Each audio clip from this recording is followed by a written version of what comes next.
नमस्कार मित्रों, विचार तरंगिनी में पुनः आपका स्वागत है। आज का विषय है संतुष्टि।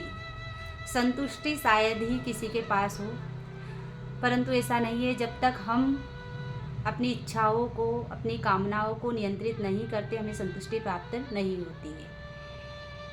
हम अपने गृहस्थ जीवन से ही ले ले कि अगर हमें भगवान ने शरीर दिया, अच्छा जीवन साथी दिया, अच्छा परिवार दिया, उसके बाद भी हम कुछ न कुछ भगवान से मांगते रहते हैं। अगर अच्छा जीवन साथी दिया तो हम भगवान से मांगते हैं कि औलाद अच्छी दे दो। औलाद अच्छी तो दूर की बात है, हम ये चाहते हैं कि हमें लड़का चाहिए। लड़का है तो हम कहेंगे हमें लड़की चाहिए। हम भगवान को रिश्वत देने लगते हैं, भगवान मैं ये करूँगी, भगवान मैं वो करूँगी। अक्सर हमारे बुजुर्ग भी यही चाहते हैं और वो भी कई प्रकार की मन्नतें भगवान से मांगते रहते हैं। छोटे छोटे दुखों में भी दुखी होकर हम मन्नतें लेते ही रहते हैं, ये जानने के बाद भी कि भगवान ना हमारे धन के भूखे हैं, ना हमारी मन्नत के भूखे हैं। जिसने सब कुछ दिया है हम उसको देने चले हैं।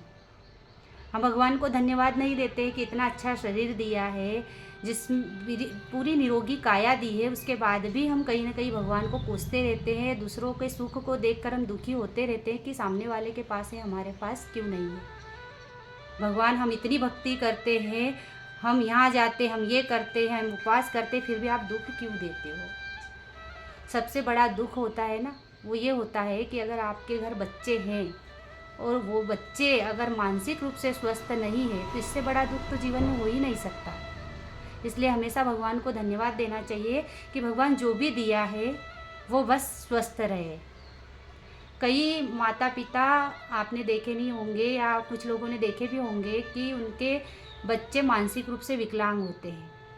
ज़रा सोचिए कि हमें तो अच्छे बालक बालिकाएं मिलती है, उसके बाद भी हम भगवान से मन्नतें और भगवान को रिश्वत देते हैं और इसलिए भक्ति करते हैं कि हमें ये सब चीज़ें चाहिए होती है। कभी निस्वार्थ भक्ति हम करते ही नहीं हैं और फिर हम भगवान को पूछते हैं कि भगवान हमारे पास इतने दुख क्यों है। ऐसा नहीं है, भगवान सुख उसी को देते हैं जो भगवान को हर समय अपने पास महसूस करता है, जो भगवान की निस्वार्थ भक्ति करता है। अगर आप भगवान की स्वार्थ से भक्ति करेंगे, स्वार्थ के कारण अपनी इच्छाएं तो जीवन पर्यंत चलती रहेगी। ये चाहिए, नौकरी अच्छी चाहिए, नौकरी अच्छी मिल गई, बच्चे अच्छे चाहिए, बच्चे अच्छे चाहिए, घर अच्छा चाहिए, ये आवश्यकताएं कभी ख़त्म होती ही नहीं। तो जो भी दिया है वो बहुत अच्छा दिया है, हमेशा भगवान को धन्यवाद देना चाहिए। और मैंने संतों से ही सुना है कि हम किससे मांगते हैं, मांगा उससे जाता है जिसको कुछ भी पता नहीं रहता है। उससे मांगने की ज़रूरत नहीं है जिसको सब कुछ पता है। और अगर हम निस्वार्थ भक्ति करेंगे तो भगवान हमारा साथ कभी छोड़ेंगे ही क्यों।